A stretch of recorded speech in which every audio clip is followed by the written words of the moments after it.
यह था गौतम बुद्ध और महावीर एक समकालीन एक धर्म सुधारक हुए और अपने धर्म को संचालन करने वाले पैगंबर हुए।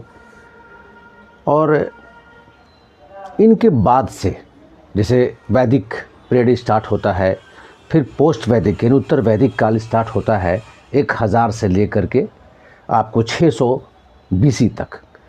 600 BC आते आते राजतंत्र और राजा और एक मुखिया के रूप में सरकार चलाने का एक टाइम स्टार्ट हो जाता है, प्रारंभ हो जाता है। और पहला ऐतिहासिक जो एग्ज़ाम में भी पूछते हैं, पिछले बार BPSC में पूछा था सवाल कि पहला ऐतिहासिक राजतंत्र का राजा कौन है, बिंबिसार है या बृहद्रथ है। 4 ऑप्शन दिया था। ये 17वीं का 17th BPSC का क्वेश्चन था ये। तो सबसे पहले किताबों में, वेदों में, ये पुराणों में आता है बृहद्रथ का, कि बृहद्रथ जो जरासंध का पुत्र था। हालांकि इतिहास में जिक्र नहीं है इसका, फिर भी है, इसका पुराणों से मिलता है कि हर्यक वंश जो है संस्थापक हुआ। जो राजा का तंत्र आता है, राजा सिस्टम का आता है, तो हर्यक वंश है। और हर्यक वंश में सबसे पहला राजा जो है वो है बिंबिसार है। आजकल दुनिया के इतिहास में देखा जाए तो सबसे ज़्यादा दिन तक राज करने वाला जो राजा हुआ या सम्राट हुआ तो वो बिंबिसार है। पूरे 52 साल।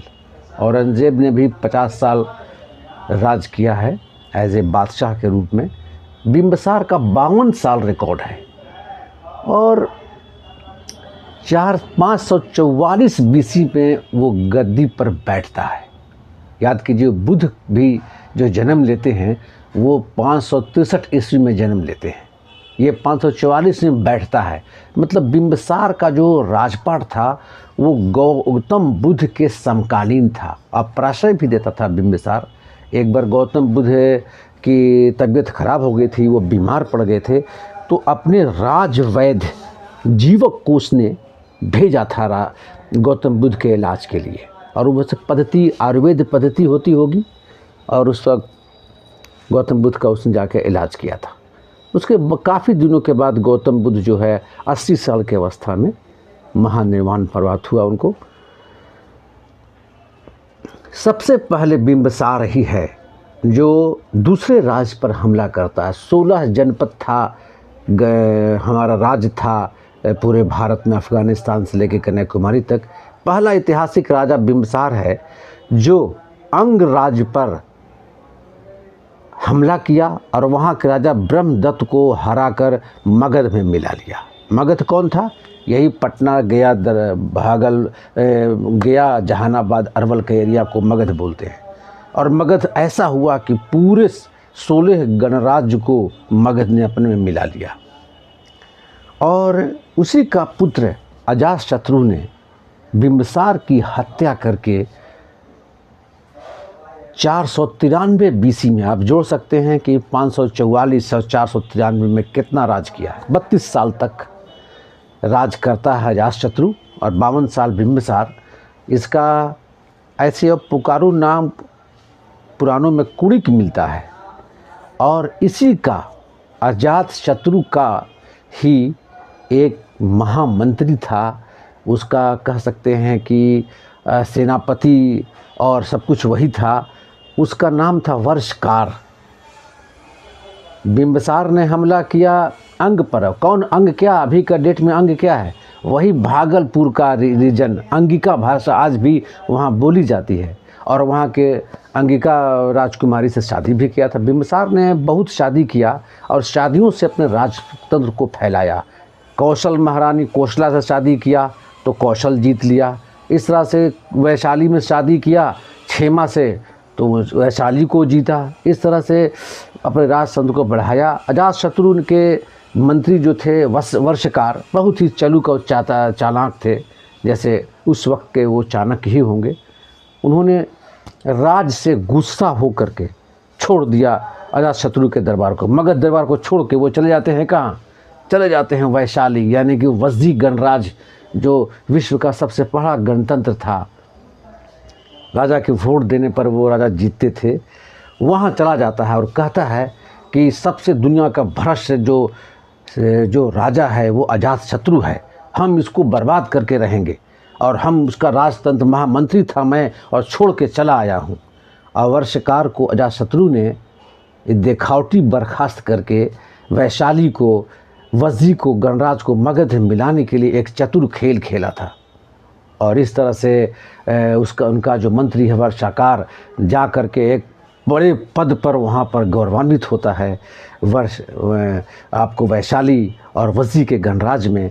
और होता यूँ है कि पूरे राज को खोखला कर करके वो मगध में मिलाने का पूरा तैयारी कर लेता है और इस तरह से अजातशत्रु हमला बोलते हैं और वहाँ सारा तंत्र विफल होता है और मगध में अंततः वज्जी गणराज को, वैशाली को मिला लिया जाता है। इसी तरह से एक बड़ा रोचक है, ये इतिहास गवाह है इस चीज़ का कि अजातशत्रु भी अपने पिता का हत्या करके राजगद्दी पर बैठा था। हालांकि मगध को उसने काफ़ी आगे ले गया और उसने पाटलिपुत्र में एक सैनिक स्कंदबंधा कहते हैं उस शब्द को, स्कंधावर उसने खोला था छावनी पटना में, जिसको अभी पाटलिपुत्र बोलते हैं। तो वो सैनिक अड्डा बना था जो बड़ा ही दुर्गीकृत था। एक तरफ सोन नदी और एक तरफ जो है गंगा नदी थी, बीच में पाटलिपुत्र था। हालांकि सोन नदी अब मार्ग बदलने की वजह से वो मैप नहीं आता है, उस समय का मार्ग बदल दिया है। सोन नदी का कैसे मार्ग बदला है मैंने एक अगले क्लास में मैंने बताया है, उसको देखिएगा। सोन नदी और गंगा के नदी के बीच में बसा हुआ बड़ा ही एक दुर्ग था, जल दुर्ग था, जिसको वाटर बाउंड्री कह सकते हैं। बड़ा बेहतरीन था राजधानी बनने लायक, लेकिन वहाँ छावनी खुलता है। और अजातशत्रु ने पिता के हत्या कर करके गद्दी पर बैठा। ठीक उसका पुत्र जो है उदयीन, वो भी अपने पिता के हत्या कर करके, और अब वो करता क्या है कि जो स्कंधावर था, छावनी था पाटलिपुत्र, उसको उदयीन ने पाटलिपुत्र राजधानी बना देता है।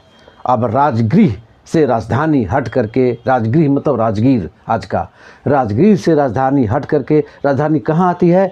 पाटलिपुत्र में आती है। और उस तरह से पाटलिपुत्र राजधानी के रूप में एक लंबे दशक तक, एक लंबे शताब्दी तक वो राजधानी को सुशोभित होती है। एक समय था कि पूरा मगध गणराज की राजधानी पाटलिपुत्र है और मगध का जो फैलाव है राज का, वो अफ़गानिस्तान और खुरासान से लेकर के बिल्कुल भारत के अभी की कन्याकुमारी तक एक मुश्त, एक छत्र राज की राजधानी पाटलिपुत्र थी। देखते जाइए मेरे चैनल को और आप इस पर अपना शिक्षा को बढ़ाएं। मेरे चैनल को मिस ना करें, आप देखें। फिर क्लास लेता हूं मैं आगे।